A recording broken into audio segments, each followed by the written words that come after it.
na kama kuna mambo haiendi vizuri vile ambavyo inastahili, lazima tunakuja hapa tunazungumza.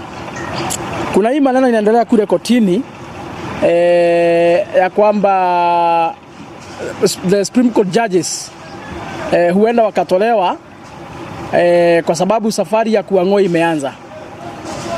Na ile kitu mimi ningetaka kuambia Wakenya wanafaa kufikiria sana, kwa sababu tulikuwa na rais ambaye ni Uhuru Kenyatta, na hakuna siku tuliona akivuruga majaji wa Supreme Court. Mwaka wa 2017 tulikuwa na Chief Justice Maraga, yule ambaye aliongoza majaji wa Supreme Court wakaamua kesi kinyume na matakwa ya Rais Uhuru Kenyatta, na uchaguzi yake ikakansoliwa. Na baadaye hatukuwa na siku hata moja Uhuru Kenyatta alipanga njama ya vile ambavyo ataondoa hao majudges, kwa sababu aliamua kesi kinyume na matakwa yake. Tukakuwa na Judge Willy Mutunga, alifanya kazi mpaka tamu yake ikatamatika, yeye akastaafu. Judge Maraga akafanya kazi, tamu yake ikatamatika, yeye akastaafu. Tuko na Martha Koome, ameingia juzi, tamu yake haijaisha, lakini tayari ameanza kupangiwa jama wakiwa na wale majaji mengine ndio waweze kutimuliwa.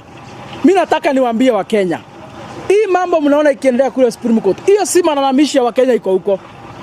Hakuna Wakenya wameandamana, na hata siku jenzi wameandamana hapa, hawakuwa na shida na Supreme Court.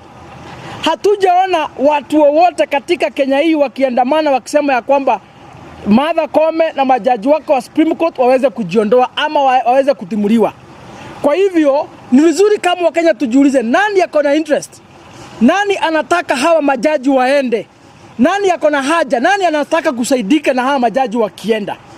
Mimi nataka niwaambie leo hii, mlisikia ile matamshi iliongewa na yule mwizi anaitwa Oscar Sudi. Akasema ya kwamba ati hata kama hawatashinda uchaguzi kwa ballot, wako na mbinu na wako na nia, wanajua vile ambavyo watafanya ndivyo wakoroge na William Ruto aweze kutangazwa. It is on record, huyo mwizi alisema hivyo. Na mimi nataka niambia Wakenya, njia ya kuanza kujipanga vile ambavyo hawa wezi watakuja kuiba uchaguzi ndio hiyo sasa wameanza. Ile kitu Oscar Sudi aliwaambia watakuja kufanya ndio hiyo wameanzisha. Kuna huyu judge anaitwa Linaura.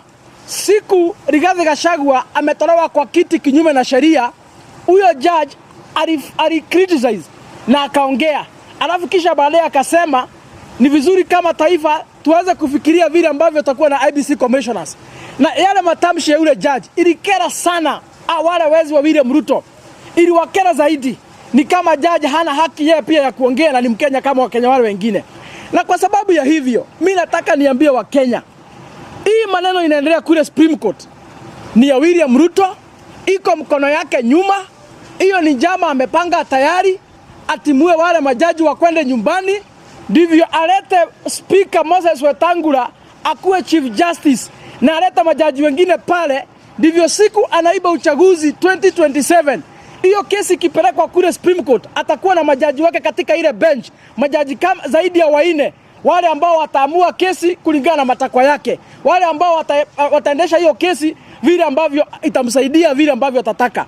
Na ni vizuri niambie Wakenya, kutoka siku William Ruto ameapishwa, ile mambo mingi amekuwa akifanya kuendesha hii serikali, amekuwa akifanya kinyume na sheria. Na kwa sababu hataki majaji ambao wanamuuliza maswali, hataki majaji ambao wanampinga, hataki majaji ambao wanasimamia haki na ukweli na katiba ya nchi ya Kenya, ndio maana anataka kuwavuruga, aleta vibaraka wake, wale ambao atakuwa anapigia simu wanaamua kesi vile ambavyo anataka. Kwa hivyo Wakenya mjihadhari. Wakenya mnafaa kuamuka, mnafaa kupinga hii kitu mapema. Hawa majaji wanafaa wakae hapo mpaka wamalize tamu yao, mpaka wastaafu. Judge Martha Koome, vile ambavyo Maraga alistaafu, vile ambavyo Willy Mutunga alistaafu, ndivyo inafaa hata Martha Koome akae kwa hiyo kiti mpaka siku yake ya kustaafu aende nyumbani. Lakini sasa ameanza kufukuzwa mapema. Na nilisikia huyu naibu wa rais, the People's Deputy President, Rigathi Gachagua akiongea maneno. Na vile aliongea, watu wengi wameanza kuichukulia ni kama mzaha. Nimesikia huyu jamaa anaitwa Kindiki Kithure akikashifu yale matamshi ya People's President ile ambayo aliongea kule Meru. akisema ya kwamba asilete mambo ya ukabila kwa mambo ya majaji. Nikasikia Kidhuri anaambia Rigathi asilete mambo ya ukabila, asilete mambo ya religion kwa hii mambo ya Supreme Court. Na kama tuko na mtu ambaye ni bure, mwenye hawezi saidia taifa na hawezi saidia jamii, ni mtu ambaye anaitwa Professor Abraham Kithure Kindiki. Kwa sababu yeye leo hii, isipokuwa ni ile ukora ilifanyika kule kotini, hangekuwa naibu wa rais as we speak right now. Professor Kithure Kindiki is a beneficiary ya kukuwa na koti ambao saa ingine inafanya ukora. Kama Martha Koome hakuvunja sheria, Bwana Kindiki hangekuwa naibu wa rais leo hii. Kwa hivyo kama kuna mtu wa kwanza ambaye amesaidika, na hao majaji, ni mtu ambaye anaitwa Kithure Kindiki. Lakini saa hii kwa sababu alifika, hawezi ongea wakitumuliwa kwa sababu anajua ile ukora walifanya. Ndivyo Rigathi Gachagua akafukuzwa, yeye akaingia kwa ofisi kupitia kwa dirisha, wakang'oa mabati juu, akaingilia kwa mabati juu. Anajua ile ukora ambao walifanya. Ndio maana hawezi ongea, na anataka pia hata anataka hao majaji waende nyumbani. Ndivyo sasa kuletwa wengine wale watapanga ukora ya 2027. Kwa hivyo Wakenya, hii maneno mnafahamu, jiangalie vizuri. Na mimi niambie Kindiki, hata kama tumenyamaza, hawezi kutuambia hii mambo ya majaji kufukuzwa hapa, hiyo si mambo ya ukabila. Martha Koome ni jirani yako hapo, ametoka Meru. Njoki Ndung'u ni mtoto wetu hapa Mlima Kenya. William Ruto ako na shida sana na hao majaji wawili. Ako na shida na Martha Koome, ako na shida na Njoki Ndung'u. Anataka hao majaji wawili make sure amewapeleka nyumbani, repress na vibaraka wake. Na Rigathi Gachagua vile ambavyo alikuwa anaongea simu ndo wazimu. Rigathi Gachagua vile ambavyo alikuwa anasema si ati haelewi, anajua kile ambacho kinaendelea. Lakini kwa sababu umejawa na ujinga, umejawa na upuzi, hauwezi tetea hata watu wako wakivurushwa kwa viti. Ndio maana unakuja kumrushia mdomo, na ile mambo anaongea ni mambo ya ukweli. Mimi nataka niambie Kithure Kindiki, kama wewe ni mwanaume vile ambavyo unajibu Rigathi Gachagua kila siku, kwa nini hatujasikia wewe ukitetea kina Ndende Nyoro, wale ambao wametolewa kwa viti na hiyo chama ya udaku pate? Kwa nini hatukuoni ukitetea kina James Gakuya, vijana kina Senator Medho na kina Karongo, wale ambao wametolewa kwa viti kule bungeni na hiyo chama yenu ya udaku? Hatuja kusikia ukiongea.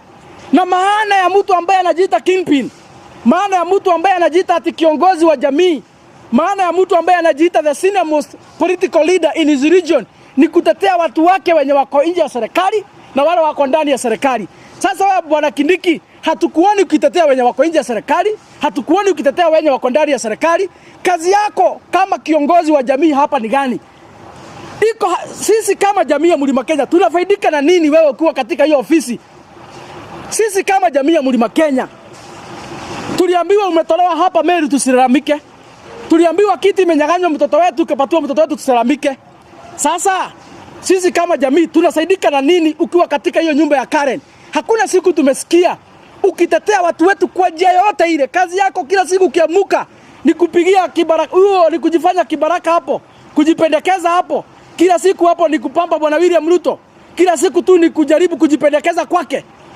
Bwana Kindiki, kama wewe ni mwanaume, kama wewe unaweza tetea jamii, tunataka tukuone kesho ufanye press conference, uambie William Ruto ya kwamba aachane na Martha Koome, aachane na Njoki Ndung'u, awachane na wao wafanye kazi yao kisheria, wamalize tamu yao, watastaafu kama wale wafanyikazi wengine wa serikali. Kama wewe ni mwanaume. Lakini kama hautaongea, funga mdomo yako, acha wale ambao wako na mzigo ya kutetea jamii wawatetee. Achana na Rigathi Gachagua sababu wewe umeshindwa kuwatetea, achana na Rigathi Gachagua awatetee. Na sijui uko na shida gani? Rigathi hakuwa kwa nyumba yako, sio bibi yako anatetea, sio watoto wako anatetea. Yeye anatetea Martha Koome na majaji wale wengine. Uko na shida gani ya kiwatetea? Na ulichukua kiti, uko na shida gani ya kiwatetea? Ina maana ya kwamba ile mpango William Ruto amewapangia ya kuwapeleka nyumbani uko hapo ndani.